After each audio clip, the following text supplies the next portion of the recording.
Muslim certified today itu program terbang ke mana tadi untuk diocese di Labu apabila hamba kisun lagi parish dapat ke parish Solai akan salam kali dekat sau trik dari kasih malam yang buat teman-teman hamtam de jodoh terbang dari kejalan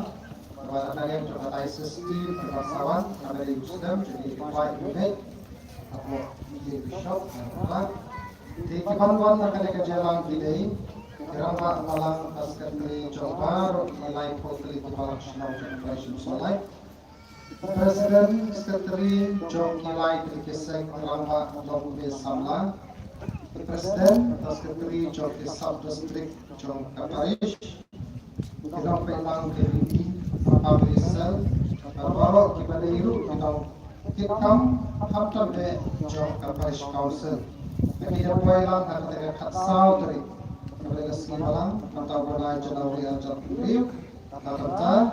mereka program karena sebelumnya nak ada coba license award cancellation public investor karena di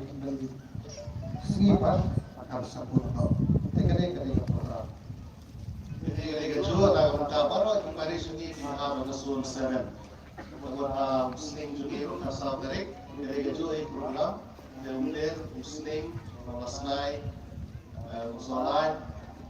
kini di Paris di Barpan Mongri, kini kejo kasar terik, kabur sepuluh buje, kejo kepala pernah pada Michael Sulta, kini kejo orang tajungi ulama di Paris di Gal, kesemai mat dua berada.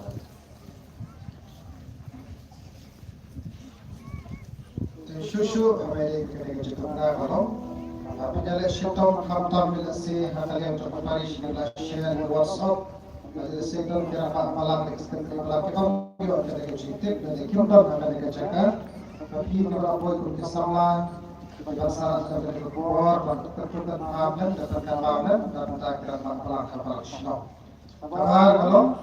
ada peta Johor kilai putri kapal snow